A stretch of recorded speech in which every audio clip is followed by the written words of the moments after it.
This is a download from the BBC. To find out more and for our terms of use, please go to bbc.co.uk.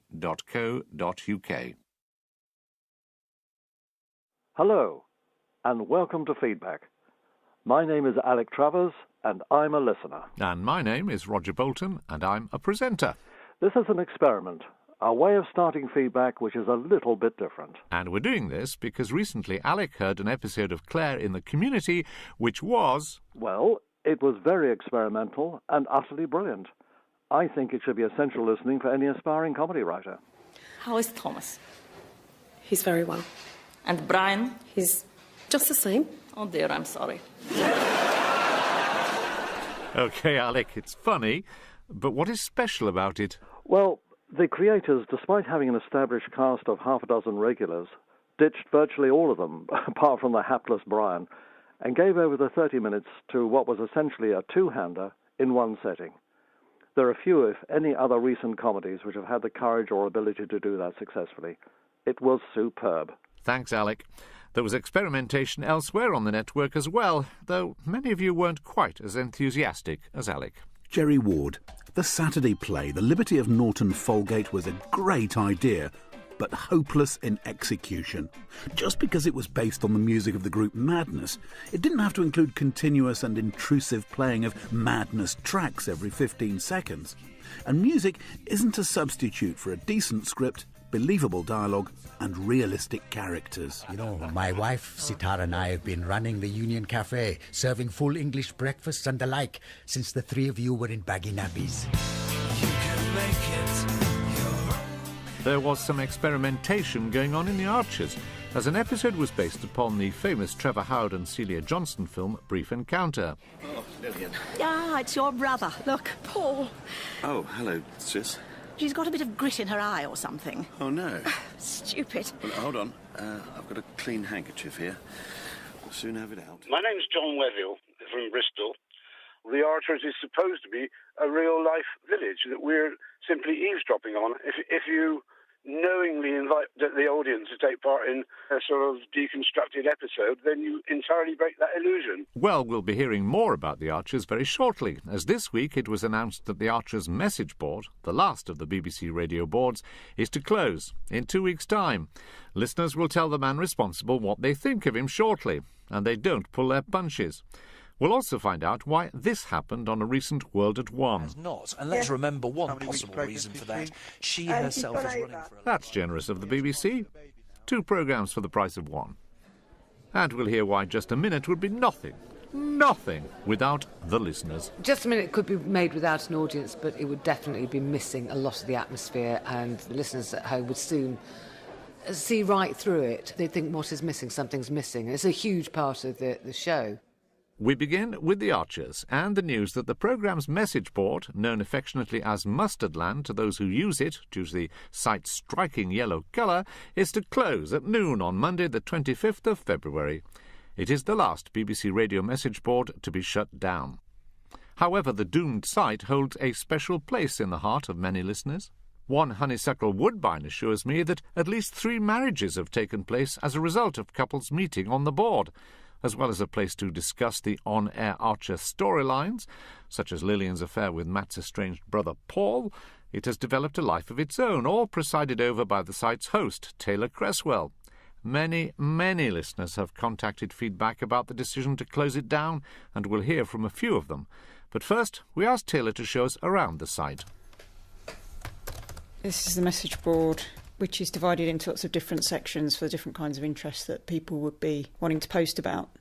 So there's a Discuss the Archers section where people can talk about the main show. There's a Fantasy Archers section, which is usually full of quite amusing stories that people have made up. And there's some off-topic areas as well. My name's Liz Townsend, and I just think it's an awful shame. When I've finished listening to the programme, one of my initial feelings is, I wonder what everybody else thought about that, and you go and have a little look and a chat about it, and I know that the programme itself will not have the same appeal for me if this board is closed down. I remember after the Nigel Pargeter, after he died in the programme, they set up a thread about organising his funeral, and it was an absolutely brilliant thread where everyone was sort of pitching in with what they'd be doing to help out, and somebody drew a picture of the scene that the thread had imagined with Nigel in a gorilla suit in the back of an ice cream van being led off from Lower Loxley. The Village Hall is quite an amazing place. It's a special interest group area. Everything from a cat club, people giving up smoking, people wanting to learn French. I think that people have got a lot of help from the Village Hall. There's a mental health thread, there's a stress thread, cancer copers, and people have got a huge amount of support from other posters who've been through the same thing. I'm Frances, and I didn't really realise how important it would become to me when I became ill and how dependent I would be on the boards for avoidance of social isolation. And then when I developed cancer, the Cancer Coper boards were just the most amazing source of support. I'm really disappointed that the BBC as a public service provider feels that this is a service that they can dispense with. Personally, I'm hoping that people will stay around on the official Archers places that I'm looking after. So I'll be still looking after Facebook and Twitter, and I know that's not for everybody. But there are quite a few of the Mustardlanders on Facebook and Twitter, I know. So they often get into conversations about the Archers there. Hello, my name's Bev. I'm calling from Cambridge. There was no acknowledgement of the distress tools to people who care about this community. So I think they have answers to give for that. Well, I'm now joined in the studio by Nigel Smith. He's the interactive editor of Radio 4 and 4 Extra. Also by listener Penny Simpson, and down the line from a studio in Brighton, Steve Killick. Nigel Smith, obviously a lot of people are hurt, offended and loved it. So why have you done it? Well, we're closing the message boards because it's really only used by a handful of people. What's a handful? Under 1,000 regular posters, so people actually contributing to the message board. The Archers listenership is more than 4.5 million. Last week, more than 200,000 people visited the Archers website. And on a monthly basis, about 10,000 people look at the conversations on the OK, but 10,000 is a decent number of people, so why have you stopped it, or are you about to stop it? We have to prioritise what we do online for Radio 4. We'll continue to invest in the Archers online, but where we really want to put our effort is reaching as many people as possible, far more than 10,000. Penny, tell me what you think about that. Nigel, isn't the truth that those of us who contribute to this message board are viewed by the BBC as neither young, trendy, nor enthralled to Twitter, which is more or less demonstrated by the peremptory way in which the closure of these boards was announced? No communication, no consultation, minimal notice, and the suggestion that we all decamp to Twitter and Facebook went down particularly badly. Well, hold on a second. There are a number of points there. Let's put the first point, which is you don't care about the older, or rather the audience that isn't obsessed with Twitter.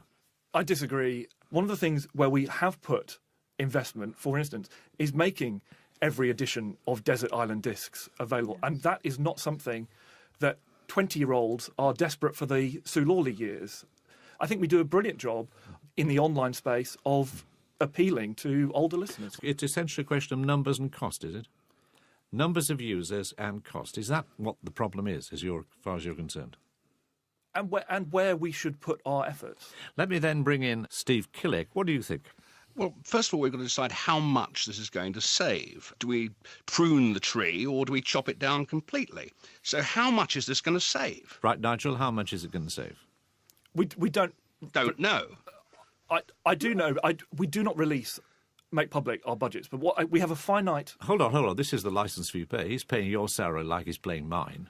Okay. And you're going to say to them, you can't know how much money is being saved. And we've got 25% banded about overall.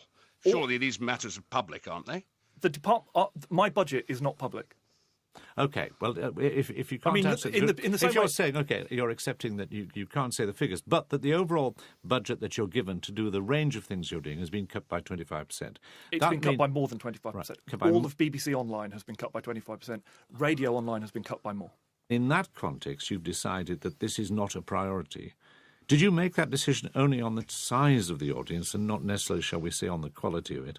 The small number of audience who engage with the message board is definitely a factor. But, in the audio we heard from other listeners earlier, one of the things that people really value about the Archers message board, one of the things that's been absolutely brilliant about the Archers message board, are all of these discussions that have nothing to do with the Archers. And I think it's really, in 2013, should the BBC be in the business of hosting online communities, and perhaps it shouldn't be. May I just jump in here? We've talked briefly about Twitter. Now, Twitter is for word bites. It's not a forum for discussion.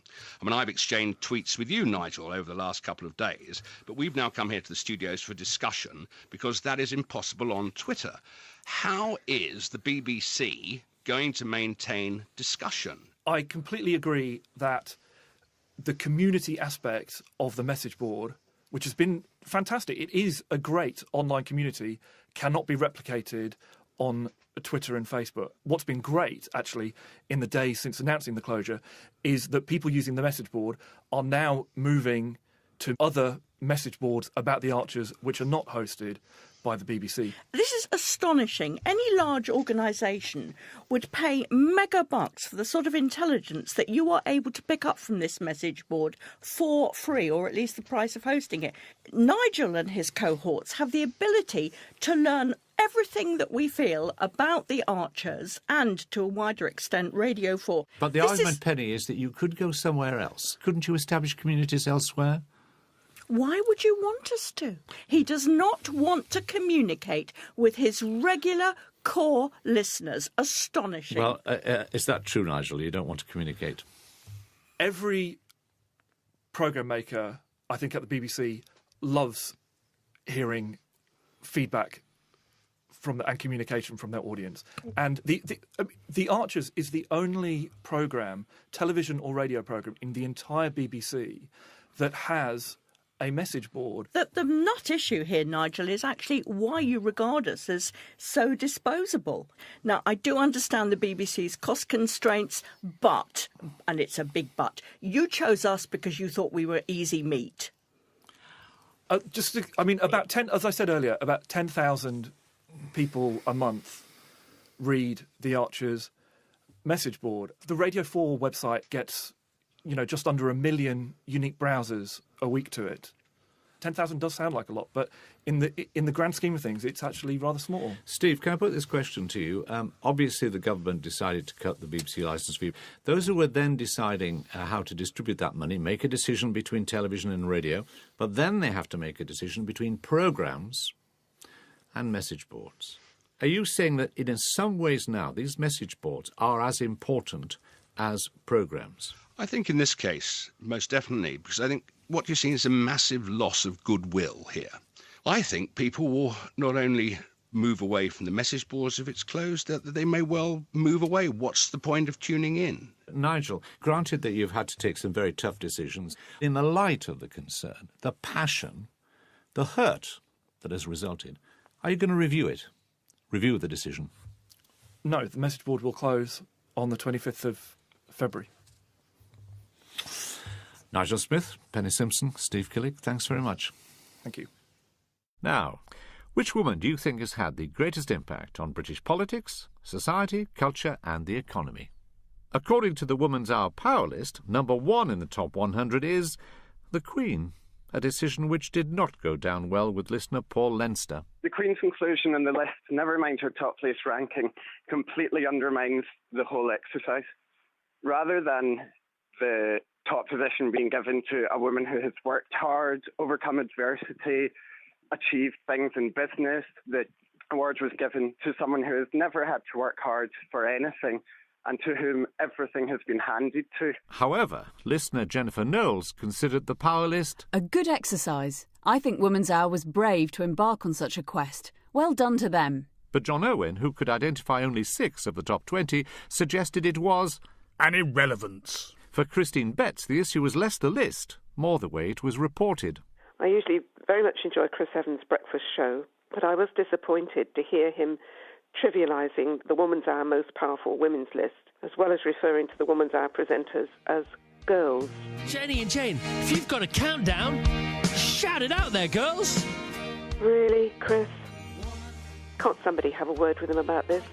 Also this week, there have been lots of jokes about horse meat, such as, what do you want to put on your burger? Answer, a £20 bet. Oh dear. So how well has the horse meat scandal been covered by the BBC's journalists? Pretty well, says listener Mark Hallett. Actually, that's a typically English understatement. Just listen to the food programme. Superb investigative journalism. Straight to the point, giving the facts and the potential consequences. Great journalism. Other media can only aspire to this quality.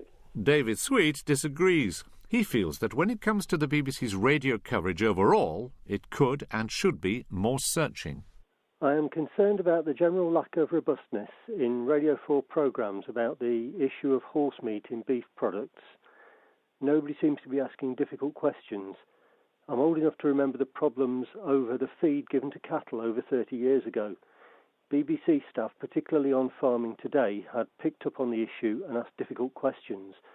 There was a lot of refusal to discuss the content of feed from the suppliers, but eventually the truth came out and we went into the BSE crisis. This story isn't going away, so please do let us know your thoughts about how BBC Radio is handling the coverage, and any questions you have about how programme makers should approach a story like this.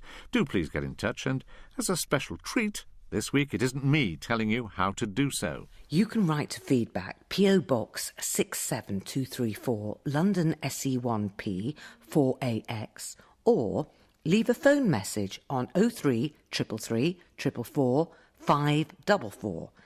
Standard landline charges apply, but it could cost more on some mobile networks. You can email feedback at bbc.co.uk or tweet us BBC R4 Feedback. All those details are on our website. Our thanks to Jenny Eclair, whose name in French means a flash of light. Jenny regularly illuminates the panel of Just a Minute, and you may remember that a little while ago we received this plea from a fan of that long-running programme. My name's Pete Cross from Waterlooville down in Hampshire. I've applied 6 times in the past 2 years for tickets for Just a Minute, and I've not been successful once. I always feel when I put my age down, because they ask my age, do they think I'm too old? We don't want him. He won't go woo and get excited. Evidently not, because Pete Cross's prayers have just been answered. Nothing to do with us, of course, but we couldn't help following him to a recent recording of the show to see how important the audience is to the programme's success and whether its role has changed over the last 45 years. The presenter, Nicholas Parsons, and his jokes haven't, of course, but I do miss such great 60-second masters as Kenneth Williams. One of the original producers of the show was David Hatch, who later ran Radio 4, and if he thought an edition was flagging, he would give a rev-it-up signal to Kenneth Williams, who would then behave even more outrageously and bring the house down. How could today's stars compete? Here's Pete. Here we are, the Radio Theatre, and it's very posh. I think they open the doors in about a quarter of an hour, and then we find out who's on. I've listened to it since around about 1970, I suppose, in the days of Peter Jones and Kenneth Williams. So Clement keeps the subject, and there are 34... No, they're not. There are 39... Can't even work out the score. Look at him. I'm still... It's consistently great entertainment, and the formula is simple. Can't wait now. Welcome to Just a Minute. Hello, my name's Jenny Eclair, and I am a writer and a performer. Nicholas always goes out to do a little bit of warm-up. It goes on a bit. Sometimes we're standing there in a corridor going, when's he going to finish? Then we all troop on, check the buzzers are working. So I think people would be quite shocked by how unglamorous the whole world is. Sometimes it's a carton of Ribena and a packet of cheesy Wotsits. Magnificent yawning jawline. Tony Challenge. Can you call a hippo a woman? You said leave Never the call woman a woman alone. a hippo. You said... Well, exactly. I'm Tony Hawkes. I'm a comedian and author, and I've been appearing on Just a Minute for 20-odd years now. There was one occasion when we relied on the audience to be very patient with us, when extraordinarily the buzzer equipment didn't turn up. We were thinking, what are we going to do? And we had to record the whole show without the buzzers. And we ended up having to put our hands up when it was when we were making a challenge. And Nicholas was having to try and be extremely vigilant and see who was first to put their hand up. It was all edited out, and the buzzers were put in when the show went out. Just a Minute was still in its infancy in 1970 when Pete Cross first switched on. Other regular panellists then included the delectably witty and lugubrious Clement Freud and that upper-class silly-ass Derek Nimmo. It used to be slightly lardy-darish. If you listen to old broadcasts, even Nicholas Parsons sounded a little bit grander in those days. 22.5 seconds. Things I keep in jam jars, Clement, starting now. Things I keep in jam jars are predominantly jam. Plum, damson, orange, lemon, grapefruit, pear, banana, peach, and many others. It's been consistently good at introducing new comedians. It went through a little period where they perhaps had too many on at the same time, and now I think they've got more of their regulars back with the new comedians coming in. I think that the game has become much more of a personality game rather than a word game, and I think that's for the good. So what they're enjoying more now, I hope, is the interaction between the guests and Nicholas, and that much more dinner party-esque side to it than just religiously playing a word game. And I think in this country what we should do is all show off, all brag. But with more new comics trying their hand, has the audience been getting younger? As a loyal but self-professed older listener, Pete Cross wanted to see for himself whether the programme was consciously courting a younger audience.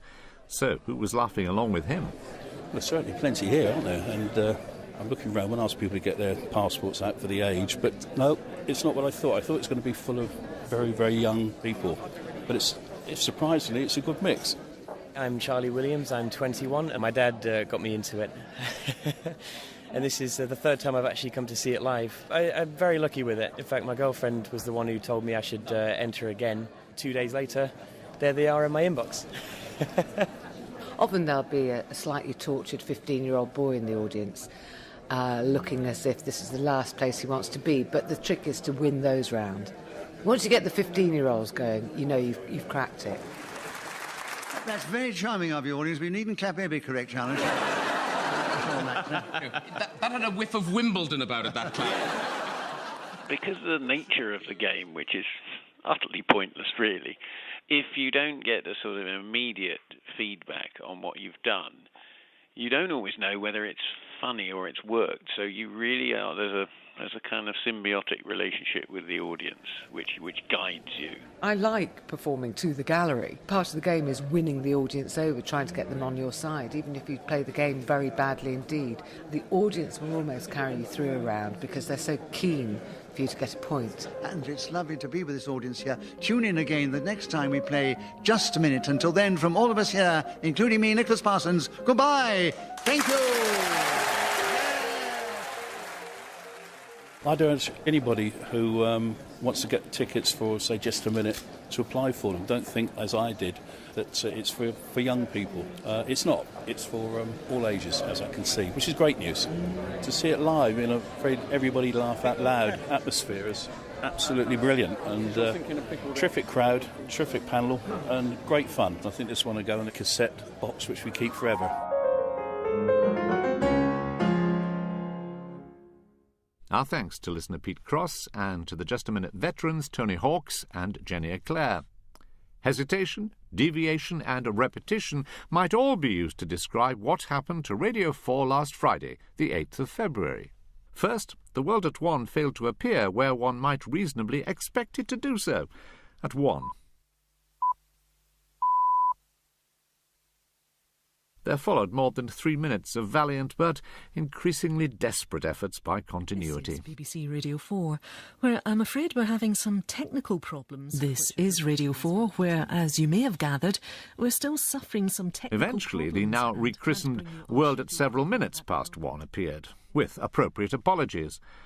But that wasn't the end of it. In the last few minutes of the programme, this happened. And let's remember one possible reason for that. She herself is running for election this autumn. And this time there was no explanation, no apology, in fact, no acknowledgement at all. Listeners were not impressed. My name is Norman King-Lloyd, and I'm calling from Weston-super-Mare. Why are so many programmes going off air? Does no one in their little production cubicles actually listen to what is going out? Are some of the microphones past their sell-by date? Rob Auger from Hyde in Kent. Despite assurances on feedback, it has happened again. They can't seem to get it right. More training is clearly required. Or perhaps someone should rewrite the instructions? Nick Sutton, the editor of The World at One, told us that these were two completely different problems that unfortunately happened within the same programme. Technical difficulties with the sound desk meant that the team had to move to a different studio, causing the programme to start a few minutes later than planned. Later in the programme, Radio 4 Continuity accidentally faded in a pre-recorded programme, which played out at the same time as Norman Smith's interview with Nick Robinson. In the studio, Norman and Nick wouldn't have heard this, and although we apologised for the earlier problem on air, there wasn't an opportunity to explain this glitch. Nick assures us that the new facilities at New Broadcasting House have had very few teething issues. But with any equipment, faults can occur occasionally, and we apologise for any disruption to listeners. Well, do keep your ears attuned and let us know if it occurs again. Mind you, such problems did not interfere with your appreciation of lots of programmes this week. For example, many of you got in touch to say how moved you were by Winifred Robinson's interview with Ralph Bulger, whose son James was murdered by two young boys 20 years ago. Hi, my name is Chris Warlow from South Wales. The interview was poignant and incisive, and the obvious pain inflicted on the whole Bulger family was really clear, and it was very moving. I thought it'd have been all right. It was just kids, that's something, but you don't expect it, do you? Did it feel real? No, felt like I was in a dream. I couldn't believe it. My name is Cheryl Robert Shaw and I live in deepest Hereford. Winifred displayed great empathy in the way she guided and encouraged Ralph to talk about his feelings. And his ability to respond so openly and honestly during the conversation was evidence of his confidence in her. So tell me what you did in the days and weeks after James's death. Non-stop drinking, binge drinking, and I was just killing myself, really. I just couldn't really live with it. Hello, it's Robert Reed from Brockley in South London. It was utterly heartbreaking to hear Ralph Bulger, his self-loathing, his anger, his fear and his raw pain. I hope that this interview will help Ralph gain some peace. Little James Bulger, in his very short life, had the most wonderful and loving father. Do you think you're getting better at all? I mean, I know it's been 20 years. Do you think that ever you'll forgive yourself? I don't know, I'll just take it one day at a time. That's all you can do. Thanks to all of you who wrote in, and of course to Winifred Robinson and Ralph Bulger. Goodbye.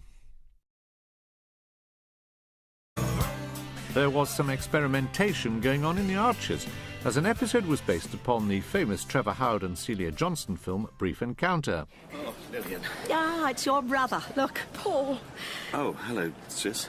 She's got a bit of grit in her eye or something. Oh, no. Stupid. Well, hold on. I've got a clean handkerchief here. We'll soon have it out. My name's John Weville from Bristol. The Archers is supposed to be a real-life village that we're simply eavesdropping on. If you knowingly invite the audience to take part in a sort of deconstructed episode, then you entirely break... How is Thomas?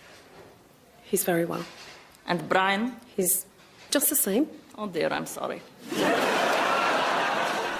OK, Alec, it's funny, but what is special about it? Well, the creators, despite having an established cast of half a dozen regulars, ditched virtually all of them, apart from the hapless Brian, and gave over the 30 minutes to what was essentially a two-hander in one setting. There are few, if any, other recent comedies which have had the courage or ability to do that successfully. It was superb. Thanks, Alec. There was experimentation elsewhere on the network as well, though many of you weren't quite as enthusiastic as Alec. Jerry Ward. The Saturday play, The Liberty of Norton Folgate, was a great idea, but hopeless in execution. Just because it was based on the music of the group Madness, it didn't have to include continuous and intrusive playing of Madness tracks every 15 seconds.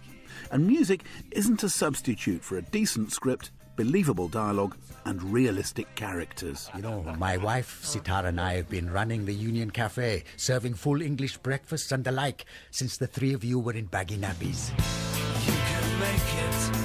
That illusion. Well, we'll be hearing more about the Archers very shortly, as this week it was announced that the Archers message board, the last of the BBC radio boards, is to close in 2 weeks' time. Listeners will tell the man responsible what they think of him shortly, and they don't pull their punches. We'll also find out why this happened on a recent World at One. Not, and let's remember one possible reason for that. She herself is running for... That's generous of the BBC. 2 programmes for the price of 1.